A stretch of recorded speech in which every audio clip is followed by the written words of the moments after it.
नमस्कार दोस्तों, revival India channel में आपका स्वागत है। भारत को विश्व गुरु बनाना है, ये हम सभी लोग कहते हैं और उम्मीद भी करते हैं कि हम लोग एक दिन भारत को विश्व गुरु बना देंगे। लेकिन बड़ी बात यह है, एक दार्शनिक में हमारे देश में जिनका नाम है ओशो। ओशो कहते हैं, जो था उसे तुम क्या बनाओगे। तो भारत तो विश्व गुरु था, उसे अब हम क्या बनाएंगे। लेकिन आज मैं ये मैसेज आपको देने के लिए एक वीडियो के माध्यम से यहाँ हूँ। हमें सबसे पहले अपने इतिहास के कुछ पन्नों को पलटना चाहिए। हमें ये जानना चाहिए कि हमारा इतिहास कितने महान वैज्ञानिकों से भरा पड़ा है, और ये हमारे किसी भी वर्तमान पाठ्यक्रम में, किसी भी यूनिवर्सिटी, किसी भी कॉलेज, किसी भी स्कूल में नहीं पढ़ाया जाता है। ये बड़ी दुखद है। आप लोगों ने महर्षि अगस्त के बारे में सुना होगा। महर्षि अगस्त वो ऋषि हैं जिनका वर्णन रामायण में मिलता है, और यह मिलता है कि महर्षि अगस्त ने पूरे समुद्र को एक अंजलि भरकर उसको सोख दिया था, समुद्र को सुखा दिया था। अब ये तो साहित्य की अपनी भाषा है लिखने की, लेकिन विज्ञान तो तर्क पे चलता है, तथ्यों पे चलता है।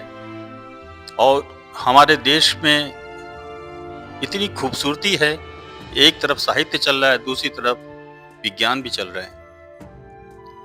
महर्षि अगस्त ने एक पुस्तक लिखी थी अपने जीवन काल में, जिसका नाम था अगस्त संहिता, जो आज भी उज्जैन के प्रिंस लाइब्रेरी में रखा हुआ है।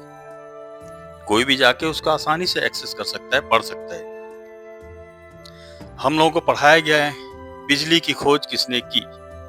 नाम आता है बेंजामिन फ्रैंकलिन, कुछ और वैज्ञानिक को नाम आता है जैसे William Gilbert, Thomas brownie and Michael Faraday. यही अब तक हम लोगों ने पढ़ा है। लेकिन हम लोग नहीं जानते हैं कि इलेक्ट्रिसिटी की खोज हमारे ही देश में हुई है। आज से हजारों साल पहले महर्षि अगस्त ने की। इसका संस्कृत में सूत्र भी है जो उन्होंने प्रयोग किया इलेक्ट्रिसिटी प्रोडक्शन के लिए। प्रयोग में उन्होंने मिट्टी के बर्तन में तांबे की पट्टी, लकड़ी गीली बुरादा,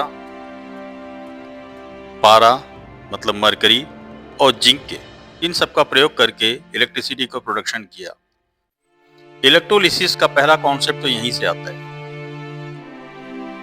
साथ ही मेटल कोटिंग, इलेक्ट्रोप्लेटिंग, अलग अलग धातुओं पर इलेक्ट्रोप्लेटिंग की जो टेक्निक थी वो महर्षि अगस्त ने ही डेवलप की।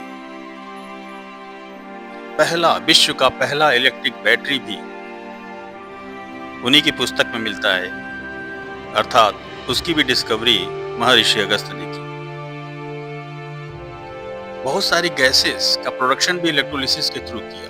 उनमें से जो मुख्य गैसेस थी, हाइड्रोजन गैसेज हैं, ओजोन गैसेज हैं, जिसको इलेक्ट्रोलिसिस के थ्रू महर्षि अगस्त ने प्रोड्यूस किया।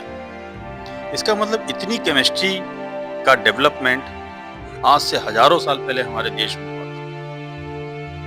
लेकिन वेस्टर्न साइंस के सामने हम लोग नतमस्तक हैं, और हमारे वर्तमान पीढ़ी और आने वाली पीढ़ियों को हम यही पढ़ाते हैं कि ये तमाम डिस्कवरीज वेस्टर्न में हुई, वेस्टर्न कंट्रीज में हुई। लेकिन सच्चाई यह है कि ये डिस्कवरी रामायण काल में हजारों साल पहले हमारे देश में हुई। ये विडंबना है कि हमारे बच्चे, वर्तमान और आने वाले भविष्य के जो बच्चे होंगे, उनको ये जानकारी पाठ्यक्रमों के माध्यम से तो नहीं मिलेगी। अब हमारी जिम्मेदारी है कि यह लोगों तक पहुंचाया जाए। अपने देश की धरोहर है, ये डिस्कवरीज हमारे हर बच्चे को पता होना चाहिए। तभी हम कह सकते हैं कि हम विश्व गुरु हैं। इसके अलावा एक और महान ऋषि हुए हैं, ऋषि भरद्वाज, जो प्रयागराज जिसको आज हम कहते हैं, इनका भी वर्णन रामायण काल में ही मिलता है। सुना होगा सभी ने कि रावण के पास विमान था, पुष्पक विमान। ये सब साहित्य में है, लेकिन विज्ञान तो बिना लॉजिक और बिना तथ्य या फैक्ट के तो नहीं मानता है। तो इसका भी पूरा विवरण विमान शास्त्र में मिलता है, जिसका रचयिता महर्षि भरद्वाज है। अगर आप लोगों को ये इन्फॉर्मेशन पसंद आया है तो अगली सीरीज में मैं महर्षि भरद्वाज के विभिन्न आविष्कारों के बारे में चर्चा करूँगा। इसीलिए मैं कहता हूँ, जागो इंडिया जागो, अपने देश को जानो और पहचानो। धन्यवाद। मैं फिर मिलता हूँ आपसे।